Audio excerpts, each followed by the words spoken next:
শুধুমাত্র নামাজ কালাম পড়লেন, ইসলাম প্রচার করলেন আর আল্লাহর কাছে জান্নাত আশা করবেন, অসম্ভব। বোনদের হক যদি না দেন, কিয়ামতের ময়দানে এই নামাজ নিয়ে জান্নাতে যেতে পারবেন না, দাঁড়ায় থাকবেন। বান্দার হক এত ডেঞ্জারাস, সেদিন কেউ কাউকে চিনবে না। দুনিয়াতে বোনের হক মারছেন, বোন কিছু বলে নাই, চুপচাপ। আপনি বলছেন ওরা তো চায় নাই, কিয়ামতের ময়দানে ঠিকই নেই। অতএব বোনদের হক দিবেন তো সবাই ইনশাআল্লাহ।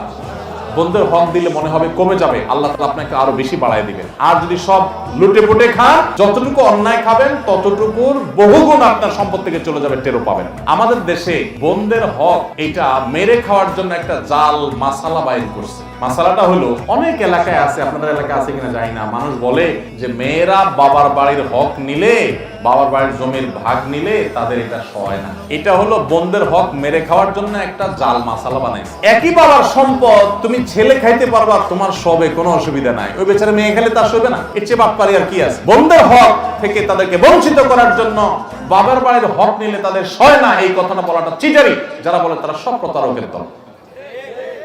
অতএব বোনদের হক দিবেন তো ইনশাআল্লাহ?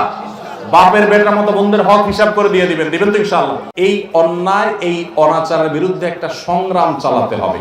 বোনদের হক দেওয়া এটা নফল না, এটা ফরজ।